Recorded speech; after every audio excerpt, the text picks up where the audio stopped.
Well, Kudsi, what's your view? Do you think government are doing enough? I mean, just picking up on that with relevance to the ghettoisation point, I think it's seen too much almost sometimes that people that coming into the country are ghettoising themselves. I think to an extent that is true, but I think it's also the point that it's a two-way problem. It's the people that are coming in, yes, they're not integrating in society as much as they should do, but also the reason for that, or at least one of the reasons for that, is because perhaps they're not being welcomed into society enough. And it comes from the racism point. I don't think as much today there is an institutionalised racism problem.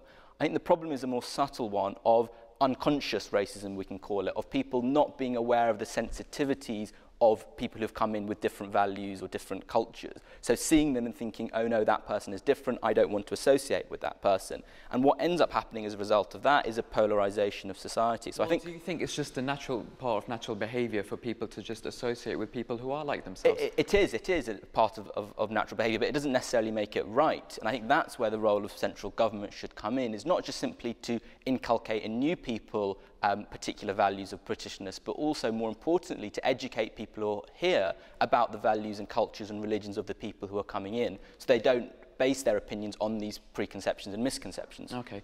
David, do you think it's a problem with numbers? Do we just simply have too many cultures in this country? No, not at all. I don't think you can have too many cultures. I think it's a very, very good thing. And I think that, you know, we're talking about very recent events here, and we're talking about Asian people who have come here in very relatively recent times. But if you go further back, we've had a huge number of Irish people, for example, that have come here. They've added a huge amount to the culture in the UK.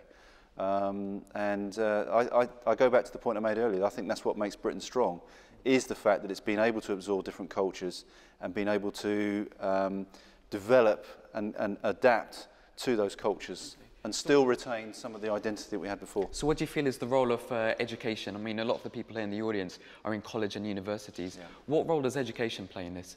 Well, I think education has a vital role to play. I think language is very important. I mean, we're talking about, Kudzi's talking about the ghettoisation, and I think sometimes that's because people don't make enough effort on one side to learn the language, and there probably isn't enough effort also from the authorities to promote the learning of language. And so you do have people who've lived here a long time that have very little English. Yeah, so I think that's a serious issue. Well, if that is the case, then why is that still happening? Are we failing? We are failing, yeah. I think we all take responsibility for these things. I don't think you should say it's central government. I don't think you should say it's the people necessarily that come here. They both have a role, but we all have a role. I mean, if you live in a road where there are a Polish family's moved down a few doors down, for example, why not go and knock on the door and say hi? Okay. Well, in a recent survey that we had, 72% of teachers said that they actually felt it was their role to promote British values. So what does the panel think about that?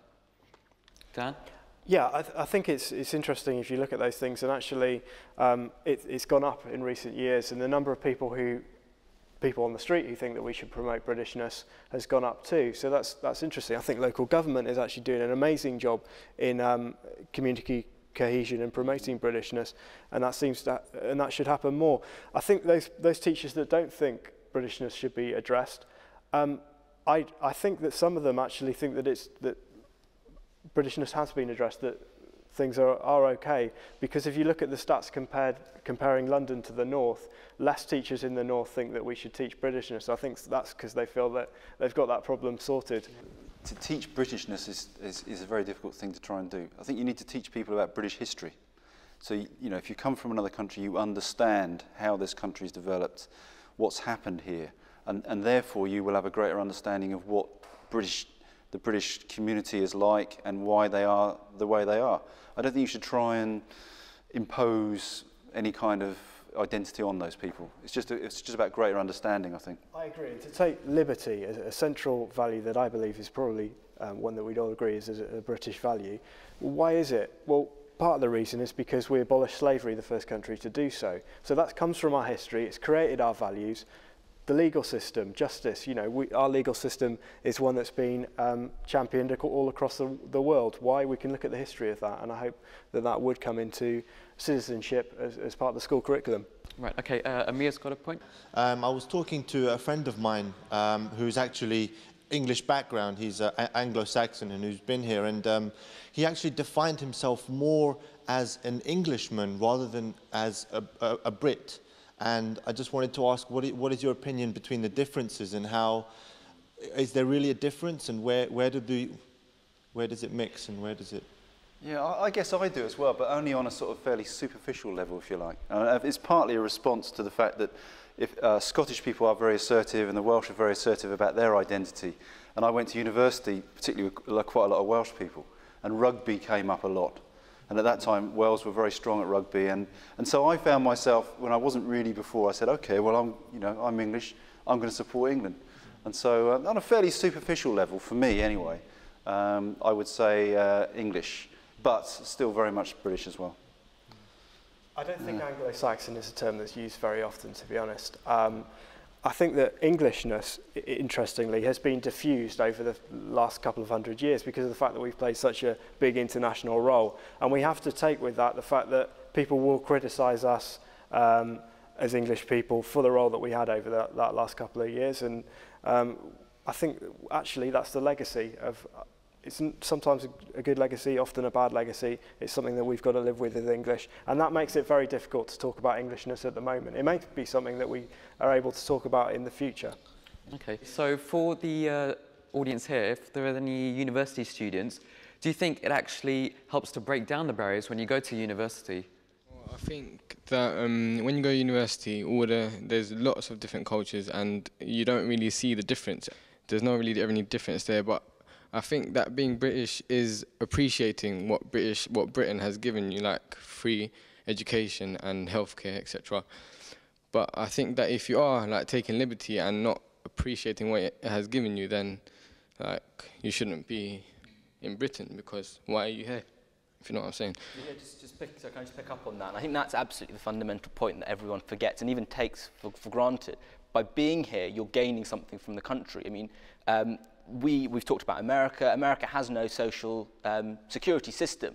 We get ill, we can go to the hospital very, very easily. It's the state that's providing all these things for us, and I think people forget that. And maybe that's something that we talk about education as well. Maybe that's something that can be educated to students, is to say, well, look, this is all the things that your country is giving to you. Most other countries don't get this, and that's why that's where the duty of loyalty that you've talked about to the state comes from, perhaps. Okay. Well, there's been some really valid points there.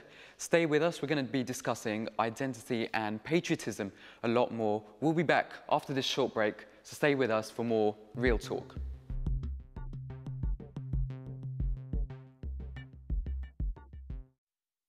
वक्त था वक्त मसीहा न किसी और का वक्त था वक्त मसीहा न किसी और का वक्त मैं ना आता तो कोई और ही आया होता मैं ना आता तो कोई और ही आया होता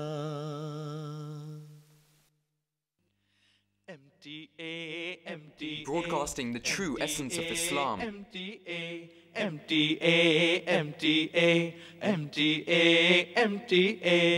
24 hours a day, 7 days a week, 365 days a year.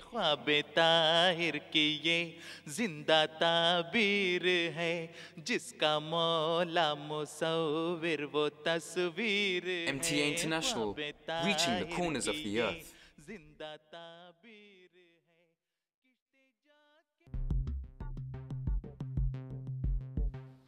Welcome back. Today we've been discussing Britishness and identity, and now we're going to be focusing on patriotism and loyalty. Now, before I open it up to everyone here in the studio, let's take a listen to the word on the street.